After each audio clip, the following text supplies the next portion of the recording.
But what's fundamental here is that steady leadership is going to matter. It's clear, and the world saw it on that debate stage a few weeks ago.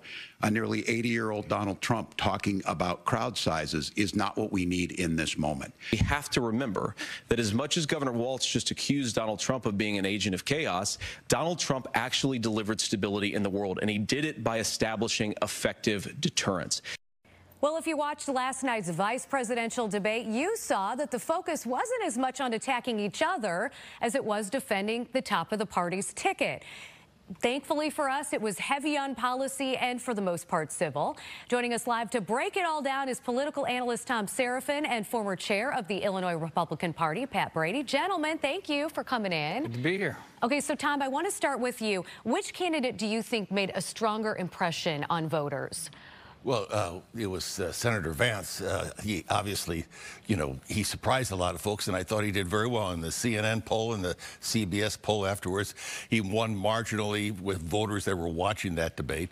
But, the numbers where he went from a disadvantage, went to an advantage of 15 points. So when you take the margin of error on that particular poll, more people thought he was much better than he was when he walked into the room. But on the debate, I would give him, probably if on my fight card on 10-rounder, I'd give him probably, I give him 6 rounds and 4 rounds to the vice president, the Governor Walz. Okay, and then Pat, your thoughts? I thought Vance crushed him. I thought Vance is a skilled debater. He's a Yale-educated lawyer. He knows how to debate. The thing is, as a lifelong Reagan conservative, the things I heard Vance say, though, are nowhere near what the party's all about. I mean, when your lead issue is we're going to impose a 20% tariff on imports, which is a huge tax increase to fund more government spending, we're a long way from Reagan. So I think that the sad reality for people like me is there is no conservative party anymore. And Vance very articulately laid out what they stand for, but it's not what the party has historically done.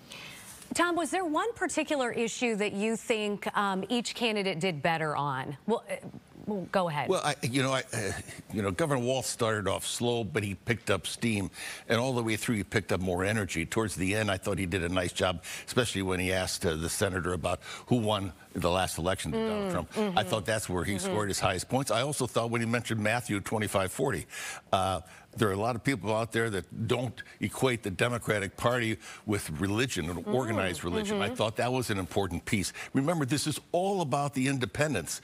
Mr. Vance did a nice job working on the independents. All of a sudden, if you take a look at the numbers afterwards, 88% of the people thought he was, they were both very moderate, nice people. So all of a sudden, this scare technique that the Republicans are going to be crazy on democracy and everything else, they saw this guy and said, wow, he's kind of cool. So if you're an independent, you're kind of moving more comfortably in that direction. And remember, the nightmare guy last night was Dick Cheney. He's sitting at home watching Senator Vance and saying to himself, my God, when are the neocons ever going to get back if this guy gets in? Remember, Donald Trump is only going to be elected if he gets elected for 4 years. Yeah, but he's a lame duck in 2 years. That's misleading. It's not neocons. It's conservatives, not neocons. I mean, I would disagree with you on that. The Reagan party that you and I grew up around is gone.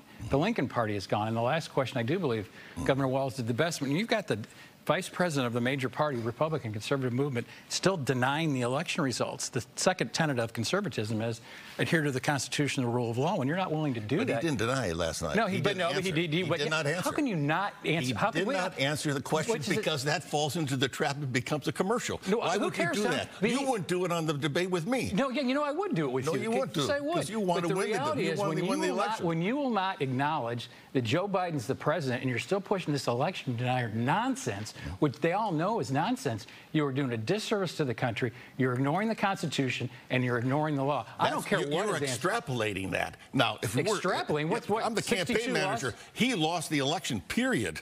But you're not going to go on stage and say that and give them a commercial. So you lie. Okay, I'm going to. No, he didn't lie. He just didn't answer the question. I'm going to interject. You didn't answer the question either. This is all about the neocons. The neocons are pooping in their pants this morning because Senator Vance is going to be the #1 candidate for the Republican nomination for president. No, I'm talking about conservatives. Okay, let's talk about.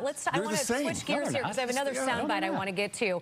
There was a tense moment between Senator J.D. Vance and the moderators when he called them out for fact-checking him, which was against the agreed-upon rules. Take a listen. Yeah. Thank you, Senator. We have so much to get to. Margaret, I think it's important We're because going to turn out of the debate- economy. Thank Margaret, you. the rules were that you guys weren't going to fact check, and since you're fact checking me, I think it's important to say what's actually going on. Okay, so Pat, I want to start with you. I agree. Norah O'Donnell should never be allowed to do another debate, because when she did the fact check on the climate change thing to get her 2 cents in on climate change, that was not allowed. But I'm more disappointed in that debate is we are on the verge of maybe a World War III in the Middle East. We've got a war going in Ukraine, and we had one question on national security and foreign policy, both of the respondents to those questions, to me, don't inspire much confidence. We have people in either administration that has much understanding of geopolitics. Okay, Tom, final word from you. Do you think the moderators played a role in how voters perceive those candidates? Well, yes. Okay. But you go into that debate, you know, you're absolutely correct on that. Then we go into debate, you know, we know it's going to be a loaded room against us, whether you're Republican or Democrat. You prepare for that. Vance did an exceptional job taking those moderators and getting them to the woodshed. I loved it. Okay, great, gentlemen. And I agree with my buddy Tom. We agree on something here. Thank you, guys. Thank you.